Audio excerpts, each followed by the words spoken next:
Pero cuando nosotros hablamos de escáner automotriz, hay varias dudas, ¿verdad? De cuál es la función del escáner, para qué sirve, qué va a revisar, qué datos nos va a dar. Incluso, pues, alguna vez tal vez podamos llegar a pensar de que el escáner nos va a reparar el vehículo, pero todo esto lo vamos a ir definiendo ahorita.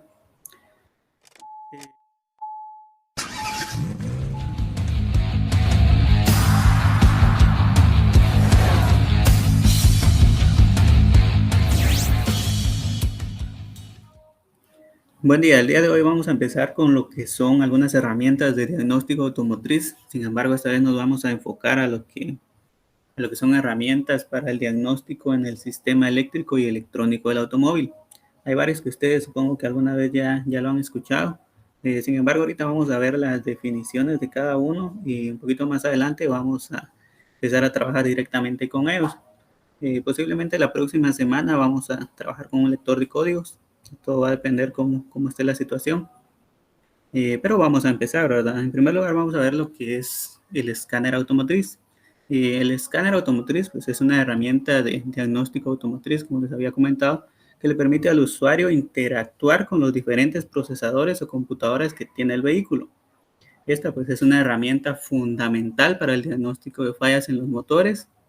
Y ahora con la evolución de los sistemas tecnológicos, pues también nos permite diagnosticar otros sistemas del vehículo, tales como la transmisión, frenos, seguridad y otros tipos de sistemas, ¿verdad? Ya no es únicamente para el motor.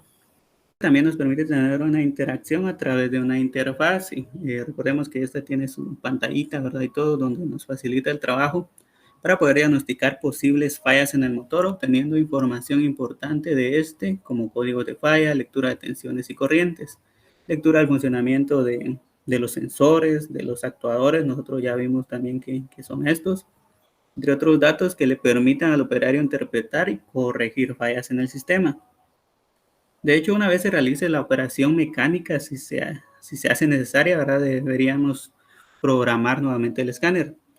Existen dos clases de escáner, que son los de control positivo y los de control universal. Un poquito más adelante en este video vamos a ver a qué se refiere con esto.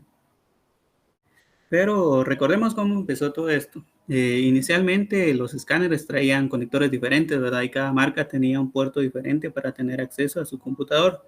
Actualmente pues ya se estandarizó el puerto a uno de 16 pines, de tal forma que todos los vehículos tengan el mismo puerto de entrada. Así se requiere de un solo conector. Pero cuando nosotros hablamos de escáner automotriz, hay varias dudas, ¿verdad? De cuál es la función del escáner, para qué sirve, qué va a revisar, qué datos nos va a dar. Incluso, pues, alguna vez tal vez podamos llegar a pensar de que el escáner nos va a reparar el vehículo, pero todo esto lo vamos a ir definiendo ahorita. Recordemos que los automóviles integran computadores que procesan información, ¿verdad? Existe computador de inyección para la caja, para los frenos, para las bolsas de aire incluso, ¿verdad? Para controlar válvulas y para varios sistemas, ¿verdad? Y uno que maneja todos los computadores del auto, ¿verdad? Que es el encargado de procesar completamente todas las señales.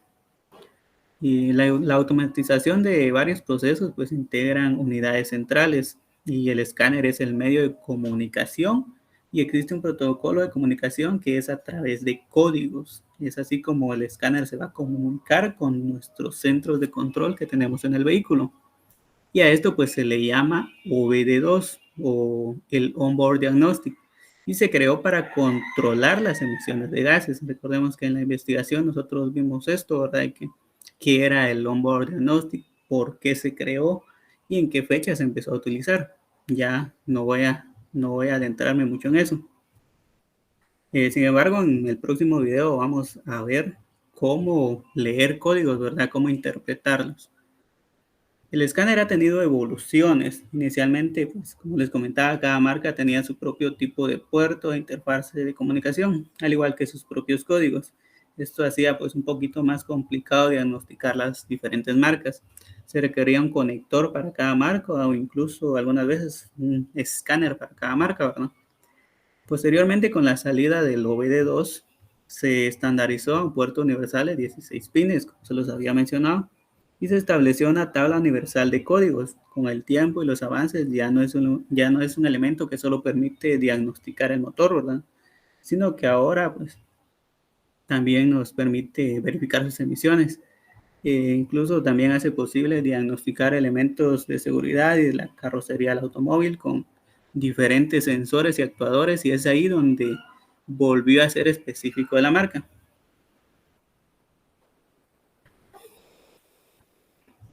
Como les comentaba anteriormente, ¿verdad? Actualmente en el mercado internacional existen escáneres de dos clases, que son los de control positivo y los de control universal.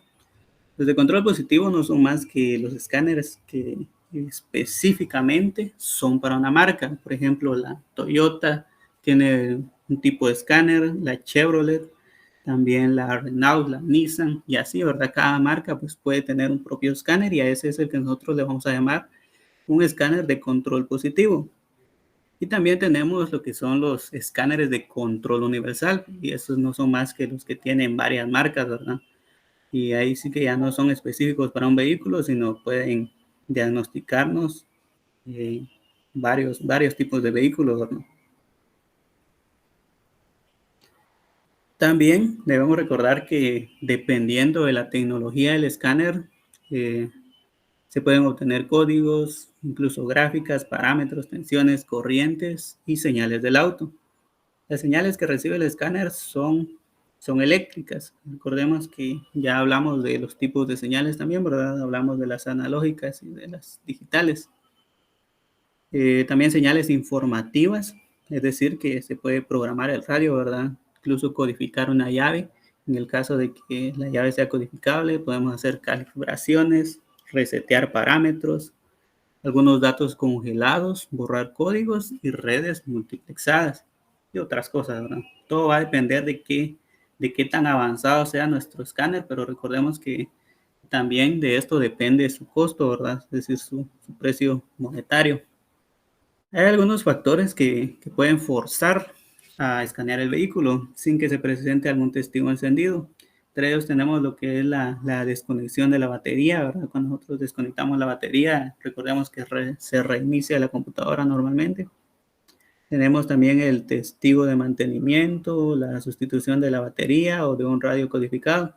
Se debe diagnosticar con el escáner un vehículo que presenta alguna falla o testigo encendido, o si en la rutina de mantenimiento lo requiere. Todo va a depender de qué nos vaya a decir el fabricante. Hay algunos vehículos, ¿verdad?, que traen un testigo en el tablero que es una llave o una mano con una llave o un indicador de porcentaje para el próximo mantenimiento. Y para esto no siempre se debe escanear, ¿verdad? Sino que para quitarlos hay algunos trucos, ¿verdad? Algunos podrían ser de presionar el pedal de freno. Todo va a depender, ¿verdad? Y esto normalmente nos lo indica el manual del fabricante. Del escáner automotriz, pues nosotros tenemos muchas cosas que hablar, ¿verdad? Hoy ya no es únicamente una herramienta de diagnóstico para el motor, ¿verdad? Sino que como les había comentado ya se utiliza para varios tipos de sistemas del vehículo. En algunos pues ya es para el vehículo completo. Y pues esta es una herramienta sin duda que no debe faltar en un taller automotriz. Entonces, pues ahorita ya vimos un poco, ya conocimos un poco acerca de lo que es el escáner y posteriormente vamos a empezar a ver cómo se trabaja con uno. Ahora vamos a pasar a, a otra herramienta que es de vital importancia también, ¿verdad? Como lo es el osciloscopio. Bueno, hablemos del osciloscopio. Este pues también es un instrumento de medición electrónico, ¿verdad?, que permite graficar las señales eléctricas y permite observar la variación de estas señales en el tiempo.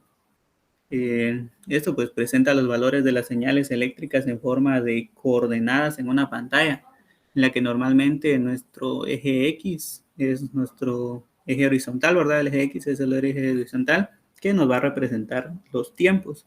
Y el eje Y, es decir, nuestro eje vertical, que va a representar las tensiones. La imagen que se obtiene se denomina oscilograma. Recuerden esto. Y que pues suele incluir otra entrada también, ¿verdad? Que es el eje Z, que pues controla la luminosidad del haz, permitiendo resaltar o apagar algunos elementos que se van trazando. El osciloscopio es un equipo indispensable para revisar las señales provenientes de los sensores. Recordemos que cuando nosotros hablamos de sensores vimos que estos generan señales, ¿verdad? Les enseñé algunos métodos para interpretar estas señales también, para poder comprobarlas. Sin embargo, el osciloscopio es la mejor manera en que nosotros podemos trabajar con estos sensores y con estas señales. Sobre todo en aquellas señales que no tienen un nivel constante de voltaje, ¿verdad? Sino que generan señales basadas en frecuencia que las hace imposibles de ver con un multímetro. Y ya que hablamos de los escáneres, ¿verdad? Pues algunos escáneres de control universal vienen con un software de osciloscopio que permite ya tener dos herramientas en una, ¿verdad? El osciloscopio automotriz es un instrumento que permite visualizar señales eléctricas y estimar sus diferentes parámetros, como podría ser la frecuencia, el periodo, la amplitud, valores máximos y mínimos que hay en la señal. En un osciloscopio automotriz se puede ver gráficamente cómo las señales cambian con el tiempo, ya que cuentan con los ejes verticales Y, que les había comentado, y que representa el voltaje, y un eje horizontal X, que representa el tiempo. Otras definiciones del osciloscopio automotriz, pues podríamos decir, ¿verdad?, que el osciloscopio es un instrumento que permite visualizar señales eléctricas en tiempo real. Vamos a ver las partes de una gráfica, ¿verdad? Aquí vamos a ir definiendo un poquito mejor cómo podemos realizar estas lecturas. En primer lugar tenemos la amplitud, que esta pues nosotros la medimos en voltios. También tenemos lo que es el periodo, que se mide en milisegundos. Tenemos la frecuencia, que se mide en hertz. Tenemos el ancho de pulso, que también se mide en milisegundos. Y tenemos el ciclo útil de trabajo, que pues no es más que un porcentaje. Y ahorita les voy a explicar de mejor manera esto. La amplitud, nosotros, como podemos ver aquí en la gráfica, es qué tan grande va a ser nuestra señal, ¿verdad? Por ejemplo, aquí les coloco una señal de un sensor crankshaft, es decir, de un CKP, y que es similar al del camshaft, ¿verdad? Que es el CMP. Aquí pues nuestra amplitud va de 0 a 5 voltios. Como pueden ver en la gráfica, en la parte inferior nosotros tenemos 0 voltios, en la parte superior tenemos 5 voltios y pues esta va a ser la amplitud de nuestra señal. La frecuencia no es más de que cuántas veces se va a dar este tipo de señal en un cierto periodo de tiempo, ¿verdad?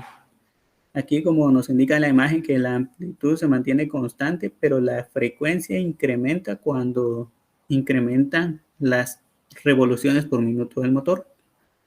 En otra imagen también tenemos, ¿verdad?, que la primera imagen que vimos es de un sensor de efecto Hall. Ahora pues vamos a ver el de un sensor magnético, que en este caso pues nos está dando una señal analógica, donde la amplitud y la frecuencia incrementan cada vez que incrementamos las revoluciones por minutos del motor, pero podemos ver que en este caso nos dan dos valores, uno de 5 voltios positivo y uno de 5 voltios negativo, y en ese rango se va a ir moviendo nuestra señal, que esa es la que va a representar nuestra amplitud en este caso. En la primera nosotros solo teníamos de 0 a 5 voltios, ahora pues nos da dos valores, nos da un valor positivo y nos da un valor negativo. Sin embargo, la amplitud se va a ir generando en este rango de voltaje también. Y aquí les tengo otro tipo de señal, ¿verdad? Tenemos lo que es la señal de un sensor inductivo y la señal de un sensor de efecto Hall. El tipo inductivo es una señal senoidal, ¿verdad? Y la del efecto Hall es una señal digital. Aquí, como podemos ver, en casi todas las señales constante, ¿verdad? Sin embargo, vemos un pequeño salto que tarda un poquito más de tiempo, y esta es pues la del dientecito, que que le hace falta a nuestra rueda dentada. Bueno, de acuerdo a las necesidades y según el presupuesto que nosotros tengamos, ¿verdad? Podemos elegir entre varias opciones de osciloscopios digitales para el diagnóstico electrónico o eléctrico que nosotros querramos en el vehículo. Tenemos las siguientes opciones. Tenemos lo que son los multímetros con osciloscopio, los osciloscopios de electrónica general. Tenemos mini osciloscopios de electrónica general también. Tenemos osciloscopios digitales de uso automotriz y osciloscopios de tipo interfaz USB para conectarlos a nuestra computadora. También existen en el mercado osciloscopios para laboratorios, ¿verdad? Con el cual se diagnostican, por ejemplo, módulos de control electrónico en banco de pruebas que estén fuera del vehículo.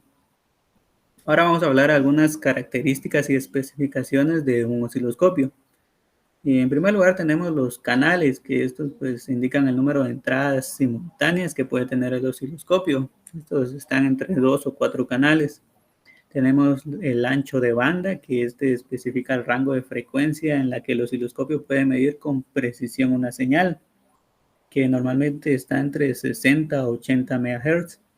Tenemos el muestreo o sampling, que normalmente se conoce, especifica la cantidad de muestras por segundo que captura el osciloscopio. Esta pues está entre 200 a 250 muestras por segundo. Ahora tenemos lo que son la resolución, que esa nosotros la vamos a clasificar en bits. Esta pues especifica la resolución del conversor AD o analógico digital del osciloscopio digital. Indica la precisión con que se convierte la señal de entrada a valores digitales. Normalmente está entre un rango de 8 a 12 bits. Ahora vamos a hablar acerca de otra herramienta, la cual es el multímetro. Esta herramienta pues creo que nosotros ya lo hemos trabajado en su mayoría. Por lo tanto no vamos a profundizar mucho. Sin embargo, si ustedes sienten esa necesidad de que quieren saber un poco más acerca de esta herramienta, pues me lo pueden decir, ¿verdad? Me lo pueden comentar y vamos a hablar más a profundidad. Sin embargo, creo que la mayoría pues ya la conoce, ya hemos trabajado incluso con esta. El multímetro pues es una herramienta de prueba y diagnóstico utilizada por diferentes tipos de electricistas, ¿verdad? No solo la vamos a utilizar en el ámbito automotriz, sino que eso pues es muy común en varias profesiones. Existe una aplicación de multímetro exclusiva para el uso automotriz con parámetros específicos para poder trabajar con vehículos de inyección, ya que trabaja con alta impedancia, hasta 10 megaohmios, que le permite realizar mediciones sin dañar la computadora.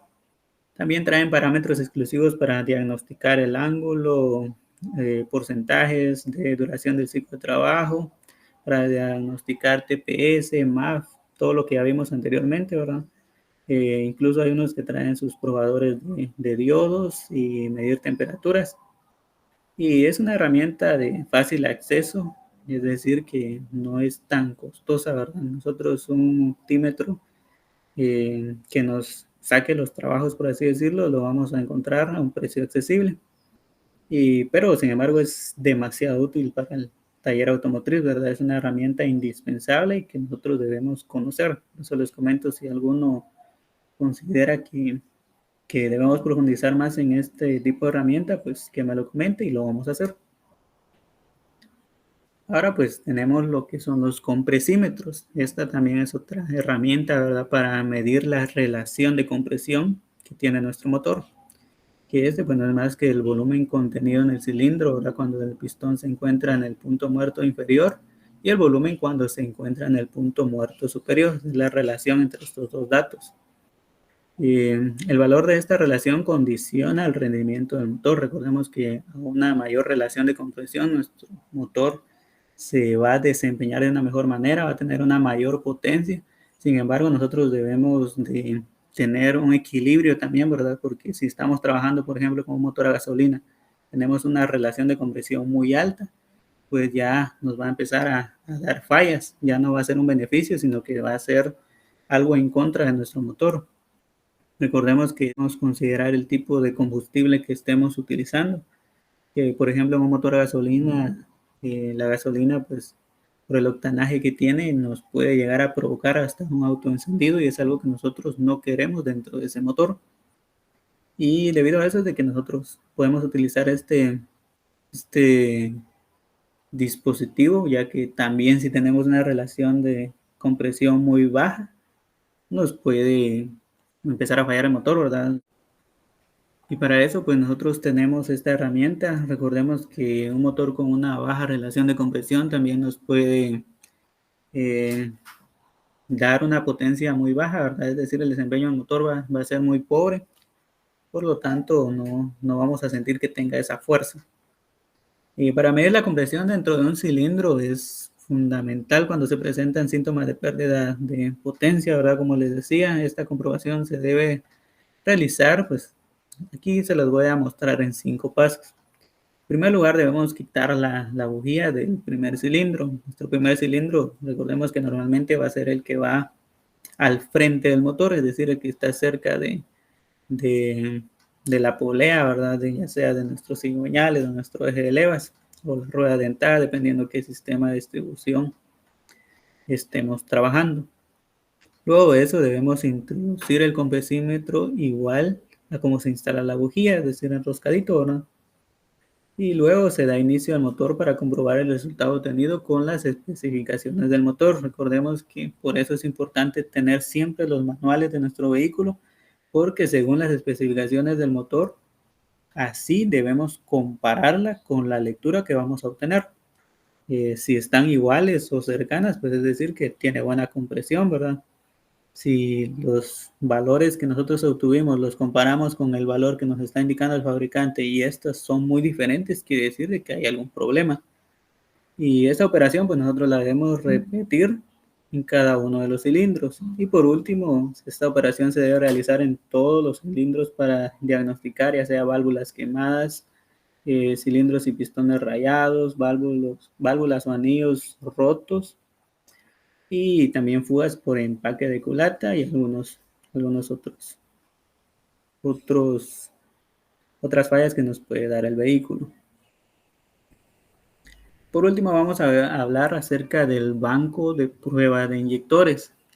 Pues era un proyecto que se tenía propuesto, sin embargo, el costo se puede elevar un poquito, ¿verdad? Y por la situación en la que estamos, no se puede pedir que ustedes puedan llegar a gastar.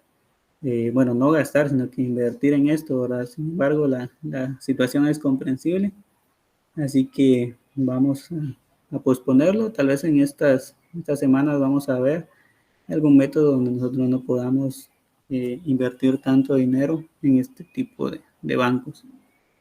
Un banco de pruebas es fundamental, ¿verdad? Para verificar la calidad de trabajo que estos componentes tienen y su vida útil. Es imprescindible antes de realizar la limpieza de un inyector automotriz propiamente dicho, ¿verdad? ¿Cómo funciona? En primer lugar, el equipo funciona de la misma manera que el mismo vehículo, por ende, el sistema es similar, ya que mediante este le entrega un líquido de comprobación con mucha presión a los inyectores. Es igual que nosotros tuviéramos los inyectores en los rieles, ¿verdad? Sin embargo, aquí lo vamos a tener en un banco de prueba. Inmediatamente después, pues, un generador de pulsos comienza a sacudir los inyectores con una frecuencia similar al rango con el que trabajan en el motor. Y el líquido que segregan se recoge en probetas previamente calibradas, como podemos ver acá en el video. Se puede realizar una comparación verificando la cantidad de líquido inyectado, permitiéndose un 10% de diferencia en volúmenes de las probetas. Es decir, este va a ser nuestro factor de error, ¿verdad? Un 10%. Luego de la comprobación se procede con la limpieza del inyector automotriz en caso de que sea necesaria, de acuerdo a los resultados obtenidos por el banco de pruebas. Y bueno, como les comento, vamos a ver hasta el día de hoy solo estos dispositivos de diagnóstico automotriz. Sin embargo, vamos a ir avanzando en el transcurso de este tiempo y vamos a empezar a ver cómo se utiliza cada uno, ¿verdad?